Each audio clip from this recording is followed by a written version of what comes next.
Graças a Paz, meus irmãos, boa noite para você que entrou nesse link do Fala Jovem e está conosco. Mais um Fala Jovem nessa sexta, né? E hoje nós estamos aqui com a nossa convidada, a irmã Vanessa Sanches, para falar um pouco sobre o tema que vocês já viram no título, né? Feminismo e fé e a feminilidade bíblica, né? O que o Senhor propõe a respeito disso. E como todos os temas, né, são temas para a gente ver, abordar no sentido bíblico, sentido cristão, né, da coisa. E eu queria que ela se apresentasse primeiro, aí a gente entrava no tópico específico, tópico proposto. Boa noite, irmã Vanessa. Boa noite, Douglas. Graça e paz a todos que estão nos vendo. É um prazer enorme estar aqui com vocês, servindo aí no Ministério de Jovens. Eu espero que esse nosso papo, essa nossa conversa seja muito produtiva, né? Que traga bastante aprendizado para todos nós. Então, eu sou a irmã Vanessa Sanches, para quem não me conhece. Eu sou esposa do pastor Tiago Sanches, que é o pastor auxiliar da PIB do Planalto Calcaia. Sou mãe da Maria Esté e da Maria Júlia, minhas princesas. Atualmente eu sou líder do Ministério de Mulheres da Igreja e atuo também como integrante do Ministério de Ensino da Igreja também, né? Amém. Então, se você quiser também fazer perguntas aí no chat, o chat vai estar aberto, né? Vai estar aberto para interação. E vamos lá, vamos começar com o tema. Hoje o nosso tema que eu convidei a irmã Vanessa é o feminismo. A gente vai abordar toda essa questão essas questões sobre o tema, né? E aí tem gente que tem muita dúvida, né? Principalmente as mulheres, as jovens, tem bastante dúvida a respeito desse tema. E às vezes até tomam um lugar, adotam uma posição que elas não conhecem, né? Não conhecem tanto o tema e aí adotam uma posição de feminista. Então, o que é, irmã Vanessa, o feminismo na sua essência, né? Qual o conceito do feminismo? O que ele é? Assim, para a gente entender um pouco melhor, para entrar já nesse tema. Douglas, basicamente, assim, uma definição bem simples para todos entenderem, o feminismo ele é um movimento ideológico, né? Ele tem um cunho filosófico, político, social, que é liderado pelas mulheres, e a luta do feminismo é pela igualdade entre os gêneros, né? Entre homem e mulher, e contra as desigualdades que existem na sociedade e as violências que a mulher sofre, enfim. E, assim, o feminismo, historicamente, ele surgiu na época da Revolução Francesa. A Revolução Francesa ocorreu ali no final do século XVIII, no início do século XIX, e foi assim um período de grande turbulência, não só na França, na Europa, mas que acabou reverberando assim por todo o mundo ocidental, né? Então, juntamente a Revolução Francesa com a Revolução Industrial e também com o pensamento iluminista, criaram um cenário assim perfeito para o surgimento de movimentos sociais, né? E aí o feminismo ele surge dentro desse contexto, né? As mulheres elas queriam estar inseridas nessa sociedade, nos ideais da Revolução Francesa, a igualdade, a liberdade, a fraternidade. Elas lutavam por cidadania naquela época, né? E como toda ideologia, a gente tem uma origem, né? Um começo. E quem foi essa pessoa que idealizou esse início? Colocou o movimento em atividade, né? Assim, o feminismo, ele tem grandes nomes. E eu poderia citar aqui várias mulheres. Porém, existe um nome que muitos chegam a chamá-la de a mãe do feminismo. É a mente brilhante que está por trás do movimento, né? Uma grande teórica do movimento, que é a filósofa francesa Simone de Beauvoir. Ela nasceu na França em 1908 e ela é uma mulher, uma pensadora, né? Uma filósofa, escritora. Ela escreveu vários artigos, obras. Era uma mulher que ela circulava ali entre os filósofos da época, uma grande pensadora da época, né? E a Simone, ela, apesar de ter sido criada numa família católica, estudado em uma escola católica, ela, na sua vida adulta, ela optou pelo ateísmo, né? e ela era uma filósofa também digamos assim, de uma raiz existencialista. Então, por que é importante a gente falar sobre isso? Porque o movimento, ele tem um pensamento por trás, ele tem ideias por trás. Às vezes, quando nós pensamos em feminismo, a gente se liga muito na questão das pautas do feminismo, né? A luta contra a violência doméstica, por exemplo. Mas o feminismo, ele não é só isso. Ele tem uma origem, ele tem uma raiz, ele tem pressupostos filosóficos, e é muito importante a gente entender um pouco sobre o pensamento da Simone, né, que é a grande mente por trás do movimento, porque, através desse pensamento, a gente já consegue identificar algumas contradições aí com aquilo que nós, como cristãos, acreditamos, né? A Simone, por exemplo, ela é autora de um grande clássico feminista que se chama O Segundo Sexo. E esse livro ele foi lançado em 1949, e ela traz ali muitas ideias sobre, primeiro, a questão do ser feminina. Ela diz no livro que ninguém pode definir o que é feminilidade, o que é ser mulher, ou qual é o papel da mulher no mundo, a não ser a própria mulher. Então, ela rechaça aí qualquer definição de ser mulher que venha fora, né, da própria mulher.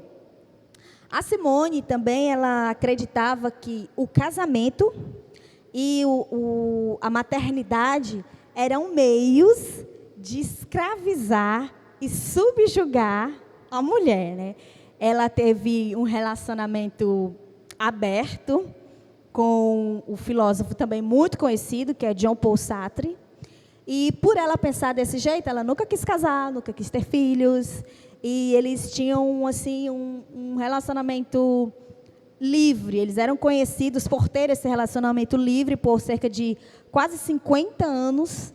E era uma vida, digamos assim, bem promíscua e bem cheia assim, de obscuridade, né? Então, esse pensamento da Simone permeia todo o movimento. E eu trouxe aqui uma colinha de algumas citações dela, né? E tem uma frase, Lucas, que é muito conhecida nas redes sociais.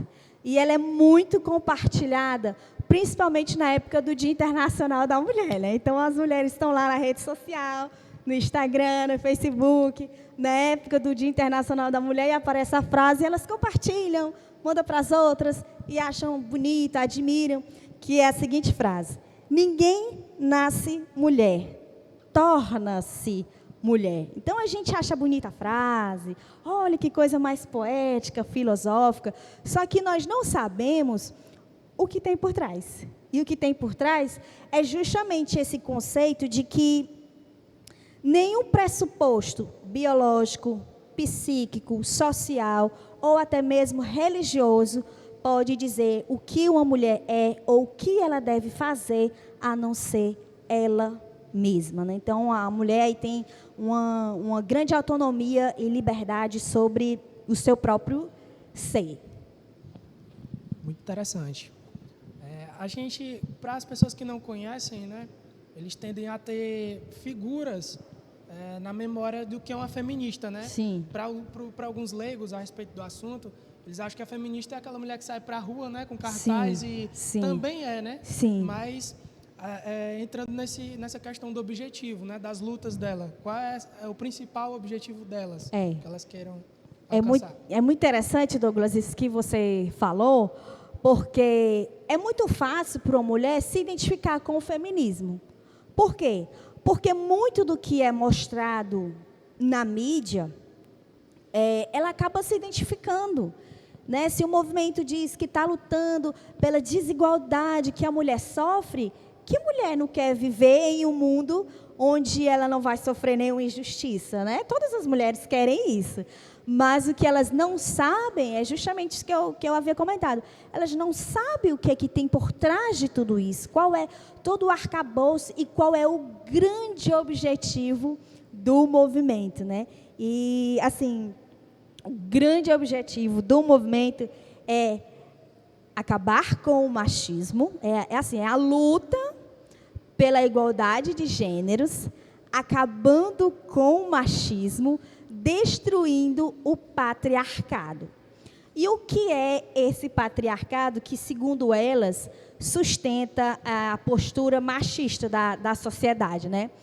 O patriarcado, nada mais, nada menos, vem do conceito judaico-cristão de que o homem é o cabeça ou é o líder da família e da relação matrimonial, né? Então, a grande luta do feminismo, ele não é só pelo direito da mulher votar, como em determinadas épocas a mulher sequer podia votar, né?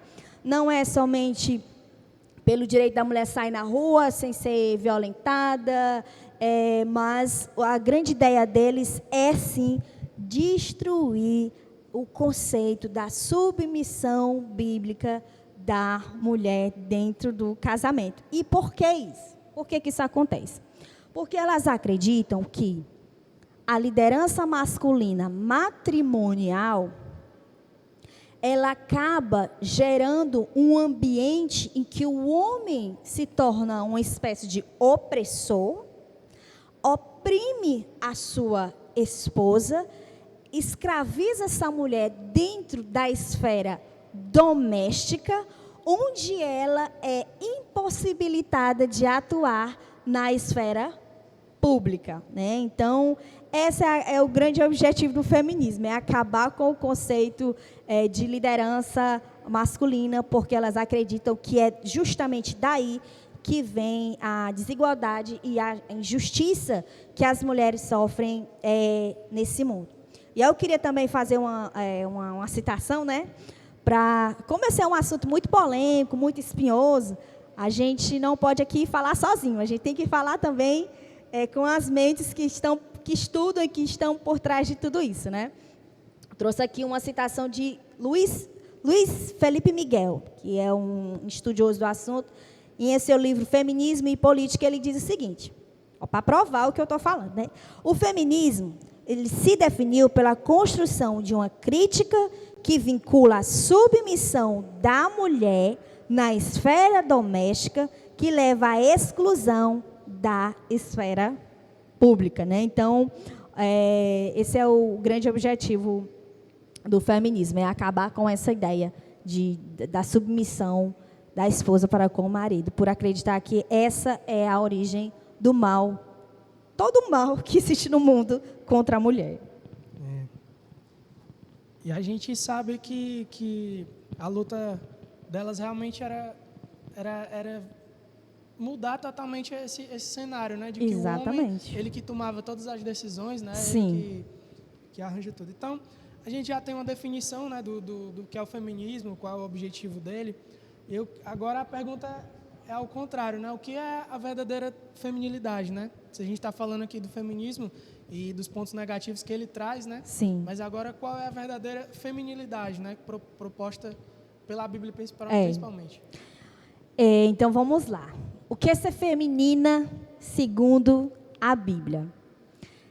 Ao contrário do feminismo, que parte de um pressuposto de que Deus não existe, a própria Simone de Beauvoir, né, como eu falei, ela foi adepta do ateísmo, e ela acreditava que era muito mais fácil ser ateia, né, ou não acreditar na existência de um Deus criador. E por que é mais fácil não acreditar em Deus dentro desse movimento? Porque não existindo Deus, não existe nenhuma prerrogativa de papéis de gênero. Então, a mulher é dona de si mesma e ela faz as suas próprias regras e ela pode fazer tudo o que ela quiser. Isso para o movimento é ser feminina, né? E o que a Bíblia diz, então, a respeito disso? Bom, primeiro, a feminilidade, ela não passa por estereótipos. Não tem a ver com coisas exteriores. Por exemplo, hoje em dia, existe um movimento, principalmente nas redes sociais, de mulheres cristãs, em busca aí dessa verdadeira feminilidade, querendo propagar essa feminilidade, porém elas acabam trazendo alguns padrões muito estereotipados. Então, quer ser feminina? É usar uma saia rodada, é gostar de flores, é usar rosa, é casar, é ter filhos, como se essas fossem as únicas opções que a mulher tem, né? Então, eu entendo também que, às vezes, é uma maneira de tentar expressar a feminilidade. Mas o tentar expressar a feminilidade acaba não sendo a feminilidade em si. A verdadeira feminilidade, ela tem a ver com essência. É como a mulher foi criada, né? Então, tem a ver com a sua criação. E como a mulher foi criada? Aí a gente vai abrir nossa Bíblia, lá em Gênesis 1. Gênesis 1, versículo 27 e versículo 28. Diz assim: criou Deus o homem à sua imagem. A imagem de Deus o criou.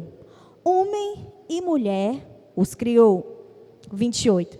Deus os abençoou e lhes disse: sejam férteis, multipliquem-se, enchem e subjuguem a terra. Dominem sobre os peixes do mar, sobre as aves do céu, sobre todos os animais que se movem sobre a terra. Então, aqui nós temos a criação da mulher, a criação do homem, e nós temos uma ordem que Deus deu a esse casal. Então, vamos lá. Como é que a mulher foi feita? A imagem e semelhança de Deus. Então, ela é uma criatura divina, né? Que compartilha da mesma essência que o seu Deus, assim também como o homem, né? Então, a gente sabe que Deus, ele é uma pessoa, ele é um ser inteligente, ele é um ser que é amoroso, que ele tem vontades, e ele nos dotou com essas características para que nós possamos cumprir os propósitos dele, né, e se comunicar com ele. Primeiro, se comunicar com ele para ter um relacionamento, e depois para que nós possamos usar essas capacidades para cumprir os seus propósitos aqui na Terra. Então, se a mulher é uma criação divina, quem é que pode dizer o que é ser mulher? É o seu Criador, obviamente. Então, a sua feminilidade, ela passa por isso. E é muito interessante esse versículo 28, quando Deus ordenou ao casal que eles dominassem e sujeitassem a terra. Aqui existe algo que nós conhecemos como mandato cultural. E aqui também a gente pode tirar um princípio de que a mulher pode sim atuar na esfera pública. E não é proibido a mulher trabalhar, exercer seus dons, as suas habilidades na sociedade, né? E não somente dentro de casa. Veja bem, a ordem de dominar e sujeitar foi dada para homem e mulher. Então, também era obrigação de Eva fazer isso, né? Não só de Adão. Agora, como que eles iam fazer isso, aí a gente vai falar um pouquinho depois, né? Então, o que é ser feminina? Eu trouxe aqui uma definição de uma escritora, a Renata Veras.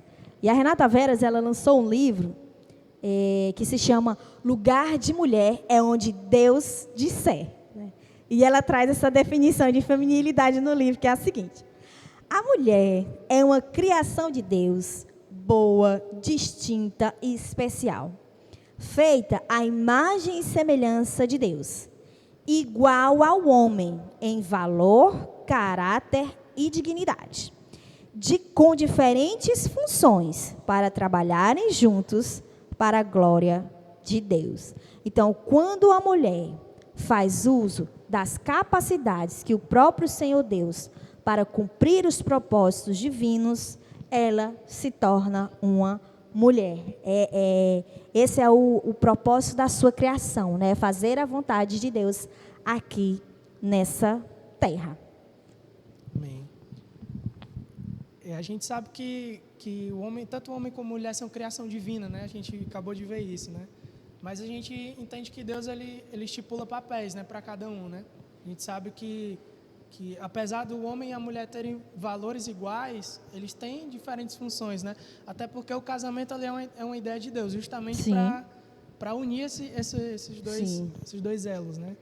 E qual é o papel de cada um, irmã Vanessa? O que a Bíblia diz sobre esses papéis? O que o homem pode fazer, o que a mulher pode fazer? E o que vai contra a Bíblia, né? Se a mulher for fazer aquilo e tal. Sim. Então, vamos lá. A Bíblia define papel de homem e mulher? Sim. Porque tem gente que diz, não, a Bíblia não faz essa definição, a Bíblia dá só uma ideia, dá só um conselho, é só uma maneira assim de, talvez, homens e mulheres conviverem melhor, né? Mas não entendem como uma ordem, algo imperativo, que ambos têm que cumprir o seu papel. Então, segundo a Escritura, homem e mulher são imagem de Deus, né, como nós acabamos de ver. Nós somos iguais em valor, ou seja, não existe ninguém melhor ou pior. O homem não é superior por ele ter recebido a liderança. A mulher não é inferior, não é incompleta, não é menor do que o homem por causa disso. Ambos são iguais em valor, porém, receberam, sim, funções diferentes. E isso é tão interessante porque a gente costuma pensar muito na dependência que a mulher tem do homem. Mas se nós pensarmos bem, quando Adão estava sozinho no paraíso, Deus falou, não é bom que ele esteja sozinho. Por que Deus falou isso? Porque ele também dependia de um outro alguém. Então, nós, homem e mulher, nós somos interdependentes, um precisa do outro. E isso tem a ver com uma organização, né, familiar. Deus criou algo e ele precisa dar uma ordem, a maneira de como aquilo ia se comportar, né, o casamento, a relação entre homem e mulher. E nesse papel, o que ficou definido? Que a mulher seria auxiliadora do homem, e caberia o homem à liderança da família. Aí a gente vai também aqui para a Bíblia, lá em Efésios 5. O que diz lá em Efésios 5? Eu acho muito interessante essa passagem, porque ela vai falar do papel do homem e da mulher, e ela começa com uma frase muito interessante. Deixa eu achar aqui. Efésios 5, a partir do 21. Deixa eu achar aqui. Efésios 5. Aqui, diz assim, ó. No versículo 21. Sujeitem-se uns aos outros por temor a Cristo. As mulheres sujeitem-se cada um ao seu marido como ao Senhor. Pois o marido é o cabeça da mulher, como também Cristo é o cabeça da igreja, que é o seu corpo, do qual ele é o Salvador. Assim como a igreja está sujeita a Cristo, também as mulheres estejam em tudo sujeitas ao seu marido. E agora o 25.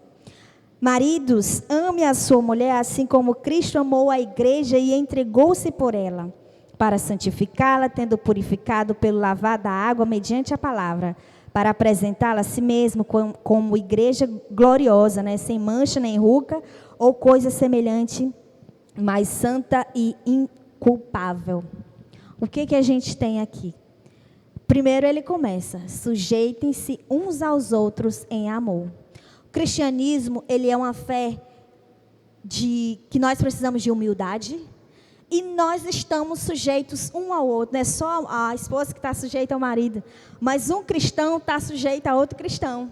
Né? Aí vem a questão da humildade, do se preocupar uns com os outros, de amar uns aos outros, de exortar uns aos outros. E essa liderança que Deus deu ao homem é uma liderança servil, não é uma liderança autoritária, tirânica, de que ele pode fazer o que quiser com a mulher. O homem tem que amar a mulher como Cristo amou a igreja. Então, é um amor sacrificial. Imagine o tamanho do sacrifício que Cristo fez pela igreja. Então, esse deve ser o tamanho do amor que os homens precisam ter pelas suas esposas, né? Isso é um privilégio nosso. E a mulher cabe se sujeitar ao marido, né, respeitando essa liderança servil. Como eu disse, não é uma liderança autoritária. É uma liderança que visa o bem da própria esposa, né? A questão da proteção, da provisão. Isso não significa que ela esteja unicamente presa ao lar, que suas únicas funções sejam de esposa e mãe, mas que apenas ela deve respeitar o seu esposo Isso, como líder da casa. Isso, inclusive, é um dos pontos que as feministas batem, né? Que a mulher não pode ficar em casa, Isso. não pode ser dona de casa e cuidar dos filhos, né? Não pode, porque escraviza, está tirando ela do mercado de trabalho, né? Mas eu entendo assim, que a mulher ela precisa respeitar o momento e a situação no qual ela está colocada. Por exemplo, uma mulher solteira, ela vai viver para a glória de Deus, solteira. Uma mulher que casou, ela vai viver o seu casamento para a glória de Deus. Uma mulher que é mãe, vai viver a maternidade para a glória de Deus. Se é uma mulher viúva, se é uma mulher que é divorciada, se é uma mulher que trabalha em casa ou que trabalha fora, tudo que ela fizer vai ser para a glória de Deus, né? Nada tem um fim em si mesmo, né? Eu vou casar porque eu tenho que casar. Não. Você casa para a glória de Deus, para cumprir os propósitos do Senhor para o casamento. E isso não impede também da mulher de atuar lá fora. Nós vimos que a mulher ela foi dotada de dons, de habilidades. E pensa bem comigo, Lucas. Se Deus me deu um dom, que ele é útil à sociedade, e eu não uso, eu estou enterrando o meu talento. Isso vai ser cobrado de mim. Sim. A gente vê também, né, nessa passagem a questão da liderança do homem, né? Que ele Isso. Tem outros versículos que assim, quando você passa o olho na Bíblia e se você não tiver um entendimento bíblico, você vai chamar a Bíblia de machista, né? Sim, você vai dizer, quando você vê aquele versículo, por exemplo, que fala que a mulher se cale e o esposo Sim. ensine ela quando chegar Sim, em casa. verdade. Né? A gente vê essa questão, mas a gente vê que é uma liderança saudável, né? Que o homem precisa ter, né? Que ele vai realmente, essa questão de o casal orar um com o outro, né? O casal se ajudar, para o homem tomar atitude, as contas da casa, vamos ver aqui como é que tá, para a gente ver as coisas, né? Então, acho que essa liderança realmente é saudável. A gente costuma enxergar a liderança como privilégio, mas a liderança é uma grande responsabilidade. Você é líder dos jovens. Alguém pode olhar para você e dizer, nossa, o Douglas ele é privilegiado, porque ele é o líder dos jovens. Mas é uma responsabilidade muito grande. Você sabe o peso, né? Que tem liderar ter um grupo a liderar. Eu como líder do Ministério de Mulheres, alguém pode olhar para mim e dizer também, nossa, a irmã Vanessa é privilegiada, mas é uma grande responsabilidade. Amém. alguns erros aqui, mas vamos lá, vamos adiante. Então, irmã Vanessa, a gente sabe que o feminismo a gente já conversou que tem esses pontos negativos, né? Das lutas que as mulheres têm, né? A respeito de algumas causas. E a gente sabe que a mulher, para ela ter tomado essa atitude, ela se indignou com alguma coisa, né? Então, qual foi esse motivo dela ter se indignado, ela reivindicar os seus direitos? Porque a gente sabe que lá atrás, realmente, como a irmã bem falou, a mulher não podia votar, né? Ela estava totalmente excluída do cenário, né, de escolher o político. Então, ela se indignou por qual motivo? Qual foi realmente o momento que ela, não dá mais, eu preciso ter voz ativa, eu preciso também ter meu momento de fala, né? Até elas falam isso. Nós não podemos negar que a cultura machista, ela existe. Não é porque eu não sou feminista que eu vou dizer que machismo não existe. Isso é querer dar uma de cego, né? É querer negar a realidade. O machismo está aí. Existe, sim, desigualdade entre gêneros. Existe, sim, injustiça contra as mulheres. Agora, enquanto que o feminismo diz que esse machismo ele vem dessa estrutura de herança judaico-cristã, né, da liderança do homem sobre a mulher no matrimônio, nós, como cristãos, acreditamos que a origem da injustiça contra a mulher veio lá do Éden. Lá começou a guerra dos sexos. Então, quando o primeiro casal decidiu pecar, desobedecer a Deus, o pecado ele passou a permear toda a humanidade. Então, tanto homens quanto mulheres são pecadores.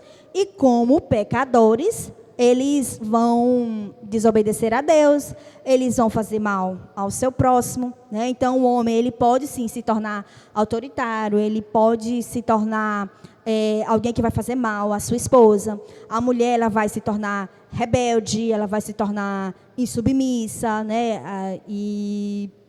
Enfim, só que o feminismo diz que vem justamente desse princípio bíblico, da submissão da mulher ao homem, né? Mas nós, como cristãos, nós sabemos que veio lá do Éden. E nós vivemos nesse mundo caído, são dois pecadores vivendo juntos. Vai ter atrito, é óbvio que vai ter atrito, né? Vai ter uma hora que vai dar ruim. Né? Então, o homem ele pode se tornar assim, mais autoritativo, achar que a liderança dele é autoritativa. A mulher vai ser insubmissa, vai ser rebelde. Mas a origem disso tudo é no Éden. Não é em nenhum conceito bíblico, né? Não passa por nenhuma ordem que Deus tenha dado. E, assim, qual é a solução para isso? Porque se nós conseguimos identificar que existe uma injustiça social contra a mulher, qual seria a solução para essa injustiça? Será que é um movimento feminista? Será que é alguma política pública? Será que é alguma lei humana? Ora, homens e mulheres como pecadores só podem ser libertos deste pecado através da redenção que está em Cristo Jesus, né? Então, somente Cristo transforma o coração do homem. Somente Ele tem esse poder, né, de converter os corações e mostrar, por exemplo, para um homem que trata mal a sua esposa, que ele não deve agir daquela forma e capacitar esse homem para agir com amabilidade, né, sendo o provedor, o protetor da sua esposa e da sua família. Porém, nós sabemos que enquanto Jesus Cristo não voltar, esse mundo ele vai continuar havendo injustiças. Nós não podemos desejar um paraíso aqui na terra. Isso é uma utopia. Então, por mais que nós lutemos por igualdade social, não adianta achar que nós vamos alcançar esse objetivo 100%. Né? Essa resposta ela está em Cristo e o mundo sem injustiça somente quando ele voltar definitivamente, porque homens e mulheres serão transformados, né? E aí não vai existir nenhum tipo de rebeldia e nem de autoritarismo. Verdade. Amém. A gente sabe que o assunto do feminismo já é um assunto muito comentado, né? Bastante. Não só a gente está no ambiente de igreja, mas também nas escolas, faculdades. Isso pode ser até um estímulo para quem é da igreja conhecer mais sobre esse assunto. Mas será que existe um perigo nesse conhecer? Porque a gente vai... A pergunta que eu quero fazer para a irmã, né? Se o feminismo e o cristianismo eles são, de fato, compatíveis, né? Se eles se alinham nessa questão. Porque a gente pode ter uma jovem cristã, né? Uma jovem cristã pode seguir muito bem os padrões bíblicos, mas por ela ter amizades, influências na faculdade, na escola, ela ouvir bastante sobre o assunto, ela pode ter curiosidades e gostar de alguns pontos, né? Mas eu queria perguntar para a irmã, faz sentido eu ser cristã e feminista ao mesmo tempo? Isso é compatível? Não faz sentido, e eu vou dizer por quê, né? Assim, antes de dizer por quê, eu entendo quando uma mulher cristã se diz feminista. E por que que eu entendo? Porque é muito fácil se identificar com o feminismo, porque ele traz algumas pautas que são reais e que são genuínas, né? Como eu disse, existe machismo, existe violência contra a mulher. Então, a mulher, ela deseja se ver livre dessas coisas. E o feminismo também, ele é muito disseminado na universidade, na escola, ele é disseminado na mídia. Hoje, qualquer filme, série, livro, até animações infantis, se você assistir, você vai ver o feminismo incutido ali. Então, aquela mulher cresce achando que o movimento, ele é legítimo e ele é a única solução para os males que a mulher sofre, né? Então, é muito fácil para uma mulher cristã dizer, eu sou feminista. Eu, por muito tempo, me declarei feminista. E é por isso que eu compreendo a mulher cristã que diz isso. Mas, obviamente, isso também parte do não conhecer a própria fé e não conhecer também o movimento. Porque quando a gente começa a conhecer a própria fé e conhecer também os pressupostos do movimento, a gente começa a entender, realmente o cristianismo e o feminismo, eles não são compatíveis, eles são totalmente antagônicos, então não tem como eu ser cristã e ser feminista, né? Vamos só pontuar por quê. Vamos lá, o feminismo, ele parte do ateísmo, que é destruir a ideia de Deus, né? Que é destruir a herança judaico-cristã que existe, que permeia a sociedade. Esses dias, eu vi um post no Instagram, e nesse post do Instagram era uma camiseta e era bordada e tinha escrito a frase God is a woman, que significa Deus é uma mulher. Então, assim, para o feminismo, ou Deus não existe, mas se ele existir, com certeza, ele é uma mulher, né? E nós não cremos nisso, nós sabemos que isso não é verdade, estão querendo perverter até a natureza do próprio Deus. Então, é um movimento totalmente subversivo e anticristão, né? O feminismo, ele apregou a autonomia feminina a qualquer custo, né? Ele traz também, a mulher dona de si, ela pode fazer o que ela quiser. Então, não existe nada nem ninguém que possa impedi-la de fazer alguma coisa, né? Então, realmente, aí, para essa mulher receber essa autonomia, realmente Deus não pode existir. Porque Deus impõe limites, Deus impõe papéis, Deus requer renúncia, né? E essa mulher não está disposta a fazer nada disso. O feminismo também, ele traz algumas pautas que são antibíblicas, como a liberdade sexual e o aborto. Essa questão da liberdade sexual, a gente acha que é só a questão de, eu só vou ter relacionamento com quem eu quiser e eu preciso ser respeitada, e isso vai evitar uma violência sexual, por exemplo, né? Um abuso ou alguma coisa do tipo. Não, mas pensar dessa forma leva a uma vida de promiscuidade sexual. Como eu citei o caso da Simone e do filósofo John Paul Sartre, eles tinham um relacionamento livre, aberto. Eles se relacionavam com outras pessoas. Na história, existem até denúncias de que algumas alunas deles, porque eles foram professores, foram abusadas, ainda menores, né? Então, até onde vai essa liberdade sexual? E o cristianismo, ele prega a pureza sexual, né? A questão do aborto, nós entendemos que a vida começa na concepção. Quando Deus chamou o profeta Jeremias, ele disse, Jeremias, no ventre materno eu te escolhi. Então, Deus se relaciona com pessoas ainda no ventre. Nós vemos no Novo Testamento, Maria e Isabel grávidas, uma de Jesus e a outra de João Batista, né? E quando elas se encontram, a Escritura diz que João Batista se alegrou no ventre ali pela presença era o bebê João se alegrando pela presença do bebê Jesus, né? Então, assim, como que uma cristã vai defender um aborto? Não tem como. E o movimento, Douglas, por ele acreditar que ele é a única alternativa para resolver a questão da desigualdade contra a mulher, ele assume para si um caráter quase que messiânico. Por quê? Porque ele é a salvação das mulheres. E, através do movimento, elas acham que vão alcançar um paraíso terreno, né? Então, se torna assume um caráter totalmente messiânico, ou seja, não há opção para a mulher fora do feminismo.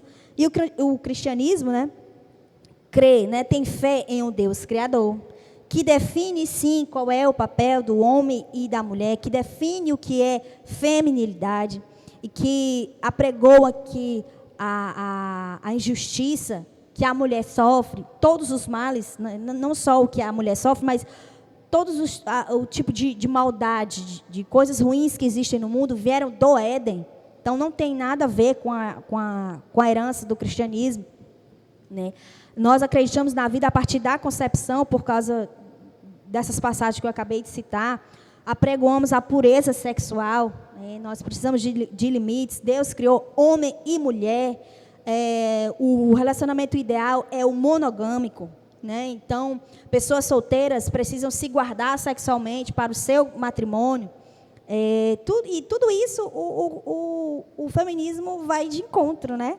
E a solução para tudo está na salvação em Cristo Jesus, né? E nós sabemos que esse mundo caído, nós nunca vamos alcançar um estado perfeito aqui. O nosso paraíso, ele é celestial. Então, por mais que nós sejamos atuantes socialmente, nós vamos conseguir apenas, às vezes, minimizar. A gente minimiza a água aqui, mas tem alguém ali fazendo mal também, que a gente vai ter que ir lá e atuar e fazer alguma coisa. E esse ciclo, ele nunca vai, ele vai ser perpetuado, né? Enquanto Jesus Cristo não voltar, a maldade aí vai correr pelo mundo. Verdade. Essa questão que as feministas alegam que a nossa regra de fé e prática, que é a Bíblia, né? Que ela é machista, mas a gente vê até próprios exemplos contrários, né? O tratamento da nossa figura maior, que é Jesus Cristo, né? Com as mulheres, a gente vê um tratamento super singelo, né? Sim. Simpático. A gente vê o exemplo que, não lembro se é João 4, da mulher samaritana, né? Sim. Que Jesus fica tão preocupado, né, com a mulher carregando lá aquele... E a gente vê uma cultura, né, porque a mulher samaritana não se dava com os judeus, né? Ele não devia sequer falar com ela. Isso. E ela fica impressionada, né, com ele se dirigindo a palavra a ela. Então, não faz sentido, né, essa afirmação de que a Bíblia é machista, né? Sim. E aí, a gente entrando no ambiente da igreja, porque, como a irmã falou, a Bíblia define certos papéis, né? Tem coisas que são para homem e coisas que são para mulheres, né? Não dizendo que a mulher ela é fraca, não, porque a mulher ela tem sim a sua força, a mulher tem sim as suas opiniões, aquilo que ela acredita, com certeza é muito válido, mas quando Deus define algo, né, a gente não pode ir contra, né? Como, por exemplo, se a gente for pensar na questão do pastoreio, né?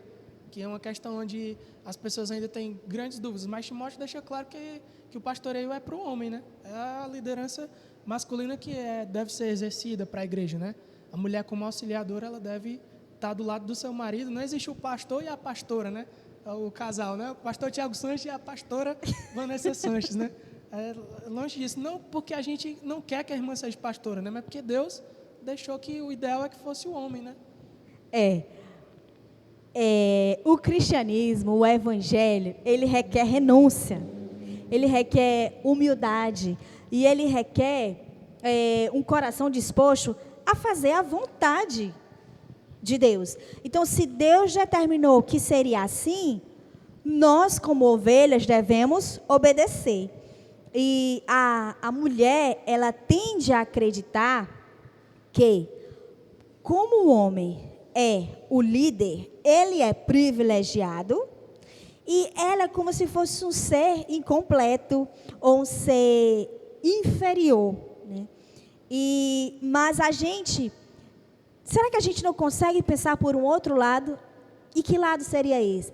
Se Deus deu algumas funções para o homem e não deu para a mulher, Deus é um ser sábio e amoroso.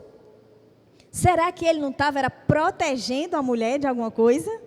A gente acha, não, Deus privilegiou o homem. A minha visão é que Deus protegeu a mulher. Veja o tratamento que o Senhor Jesus tem com as mulheres no Novo Testamento. E Jesus não era feminista, porque não precisa ser feminista para tratar a mulher com a devida dignidade e valor que ela tem como pessoa, né? Então, a gente não precisa do feminismo para que as mulheres sejam tratadas da maneira como que elas precisam ou merecem, né? E essa questão do pastorado feminino é uma briga assim que parece que nunca vai ter fim, né? As irmãs não aceitam que a mulher não pode ser pastora. Mas nós não vemos na Escritura nenhuma prerrogativa, nenhuma ordenação de mulheres, nenhuma indicação de que mulheres devam ser ordenadas, né, ou consagradas aí ao ministério pastoral. Elas sim continuam como auxiliadoras, elas podem sim atuar na igreja. Veja bem, você está conversando com uma mulher que faz parte do ministério de ensino da igreja. Eu não preciso ser pastora para isso, né? Porque o Senhor nos dotou de habilidades que elas devem ser usadas tanto na igreja quanto na sociedade. Eu não preciso ser pastora para isso e nem quero. Eu acho que as irmãs têm total liberdade aí para atuar na igreja, mas sem fazer questão desse título, né? Porque realmente querer sustentar essa ideia é muito complicado, porque a gente não vê na Escritura. É verdade. E às vezes é questão até eu li um livro do Renato Vages, ele vai falar masculinidade em crise. Ele vai citar exemplos de igrejas menores, né, que não tem aquela liderança masculina que se habilita para cuidar da igreja. Então a mulher não vê outra escolha a não ser cuidar, né? E a gente vê aí já o problema do homem, né? É o problema do homem. Masculinidade em crise. Quando o homem ele recua, a tendência da mulher ela vai tomar as rédeas. Ela vai fazer o que tem que ser feito, né? Eu acho, Douglas, que o que está faltando, sabe o que é? Os homens conversarem sobre isso.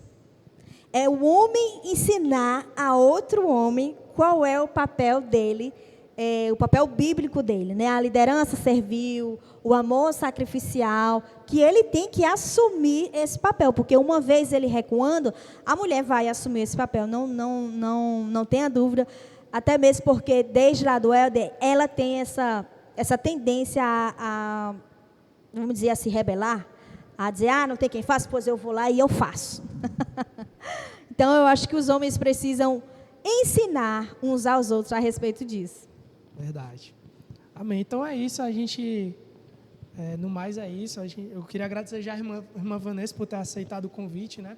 E para encerrar, eu queria que a irmã desse um conselho, assim, para mulheres casadas que estão lidando com essa questão do casamento difícil, né? E mais ainda, entrando a fundo, é um Fala Jovem, eu queria que a irmã desse conselho para as jovens que estão querendo se interessar por alguém, né? Estão à procura de um marido, tal. O que essa jovem ela deve colocar como prioridade, né, para isso? Já para evitar determinados comportamentos, né? A gente vê muito aí esses casos da mulher sofrendo tantas coisas, né? Violência contra ela, assédio, né? E qual conselho que a irmã dá para a jovem ela andar ali por ali, tomar cuidado com algumas coisas? E precisa tomar cuidado, né? Tem que ter ali toda uma sabedoria. Então, como o meu conselho que eu dou para a jovem solteira que está querendo se casar, está interessada em alguém. Primeiro, você precisa conhecer quem é essa pessoa. E como é que se conhece? É conversando, é tendo oportunidades para saber se esse rapaz, se esse homem é um homem crente, porque tem que ser crente. Um outro aspecto que as mulheres, às vezes, elas costumam desobedecer, né? Elas acham que não tem um bom partido na igreja e elas vão procurar lá fora. E a Bíblia também é clara com relação ao julgo desigual. Uma vez fazendo um casamento com um homem não crente, ela vai ter que arcar com todas as consequências, talvez para o resto da vida, né? Então, procure um rapaz crente, procure conhecê-lo, que o tempo do namoro não seja um tempo para ser gastado, vamos dizer assim, com o aspecto físico. Muitos beijos, muitas carícias, e todo permeado naquele romance, naquela paixão. Isso, às vezes, acaba atrapalhando, né? Então, ambos precisam se conhecer. Então, conheça se este homem é um homem crente, um homem de Deus. O aval da família às vezes ele é muito importante, porque não dizer, na grande maioria das vezes, o aval da família, porque os pais querem o bem da filha, né? E às vezes as pessoas que estão de fora, elas conseguem enxergar coisas que quem está dentro do relacionamento não consegue enxergar. Então, assim, busque saber a opinião do seu pai e da sua mãe sobre esse relacionamento, sobre um futuro casamento. Ah, Vanessa, meus pais não são crentes, ou então eles até são crentes, mas eu vejo assim que talvez eles não tenham tanta sabedoria assim. Vejam os motivos pelos quais eles são a favor ou são contra e considere, ouça e vá buscar em Deus essa resposta, na palavra de Deus. Então, na palavra de Deus, nós conseguimos ter esse tipo de resposta. O que é um homem bíblico? Será que para casar o homem precisa, às vezes, ser um galã da novela, né? Será que eu posso buscar isso? Olha, você pode levar até a Deus, né? Mas nós sabemos que a beleza física, um dia ela vai passar, ela vai acabar, e ela não vai ser o sustentáculo dessa união, né? Então, conhecer o rapaz, saber o que é um homem de Deus, buscar dentro da igreja. Quando eu digo igreja, não precisa ser necessariamente a igreja em que ela congrega. Então, existem casais que se conhecem e são de igrejas diferentes, não tem nenhum problema, né?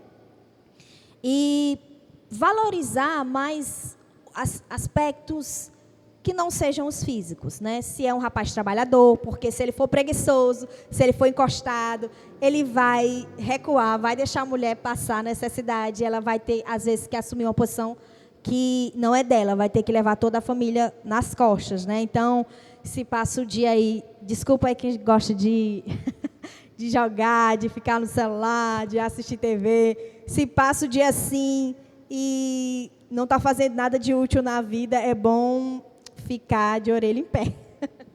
Verdade. Então é isso. É realmente conselhos válidos, né? Porque a gente vê aí a nossa sociedade realmente entrando num colapso com isso, né? Essa questão de agressão física às mulheres. E tudo isso tem um começo, né? Então, eu comecei a pedir para a irmã falar justamente isso, porque tudo começa lá atrás. No momento em que eu vou orar, eu vou pedir a Deus, o meu namorado, porque isso, oração. Casamento não é brincadeira. Casamento Deus estipulou para o resto da vida. É para o resto da vida. Então, eu preciso passar o resto da minha vida com uma pessoa que não esteja essas características, né? De opressor, de machista, de alguém que vá me maltratar, né? É um homem que conhece a Escritura e que tem um relacionamento com o Senhor Jesus Cristo, né? Sim. Então é isso, pessoal. Eu espero que vocês tenham gostado desse nosso momento. Enviem para pessoas, né? O conteúdo vai ficar salvo, nosso bate-papo. Dentre tantos outros aí que tem aí, se você tem dúvidas sobre redes sociais, o orgulho, questão da música, está tudo aí no nosso Fala Jovem, a gente já conversou a respeito disso. Então, compartilhe esse link na sua família também, se você quiser, né? Para a gente entender um pouco a respeito desse assunto, né? Que esse assunto, ele às vezes é muito conversado, mas não tão com a profundidade correta, né? Que é pautado nas Escrituras. Então, hoje a gente pôde conversar um pouco sobre isso. Agradecer novamente a irmã Vanessa por ter estado aqui. Se a irmã quiser falar. Eu agradeço a oportunidade. E, assim, deixar um último recadinho para as mulheres. Conheçam a sua fé. Porque, ao conhecer a sua fé mais profundamente, nós conseguimos aí identificar qualquer tipo de ideologia, de movimento e até de pessoas que queiram entrar nas nossas vidas, né? A Escritura é o nosso filtro, tanto para aquilo que a gente vai acreditar, como a gente vai atuar e também para as nossas decisões pessoais e corriqueiras, né? Então, que o Senhor abençoe a todas as mulheres, a todas as jovens, que essa mensagem chegar, tá bom? Amém. Então é isso, pessoal. Muito obrigado aí a todos. Deus abençoe. Até a próxima. No nosso próximo encontro a gente vai ter outro tema. E o intuito é esse, é a gente conhecer através da Bíblia temáticas que estão aí, né? Questões atuais. O Fala Jovem, o intuito é esse, discutir questões atuais que a gente vive no nosso dia. Porque Tiago vai dizer que a nossa fé tem que ser prática, né? A gente vê assuntos do nosso cotidiano que a gente precisa exercer o nosso cristianismo, aquilo que a gente acredita. Então é isso, pessoal. Obrigado. Deus abençoe a todos. Até mais.